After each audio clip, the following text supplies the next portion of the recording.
The Rogers Xfinity Gateway is a modem router combo that delivers internet, voice, and Wi Fi services. This device combines a modem and router to provide your home internet, voice, and Wi Fi connectivity. A factory reset erases all custom settings and returns the device to its original manufacturer state.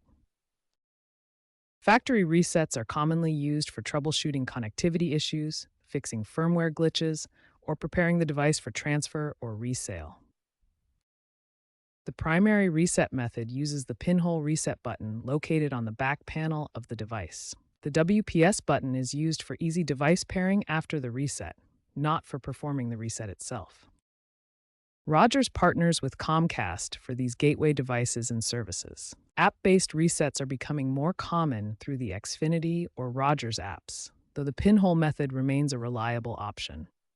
Always back up custom settings beforehand, as they will be lost during the factory reset. WPS has security vulnerabilities and should be disabled after initial device setup. To perform a pinhole reset on your Rogers Xfinity Gateway, start by powering on the device.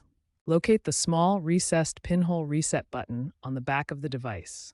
Use a paperclip or similar tool to press and hold the button for 30 to 60 seconds, depending on your model.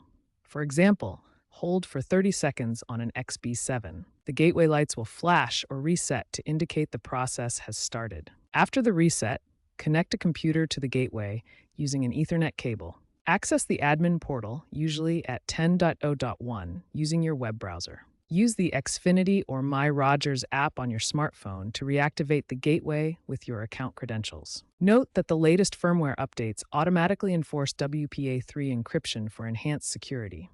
If the reset fails, try power cycling the device or contact Rogers support. Be prepared to reconfigure any custom settings, such as port forwarding rules.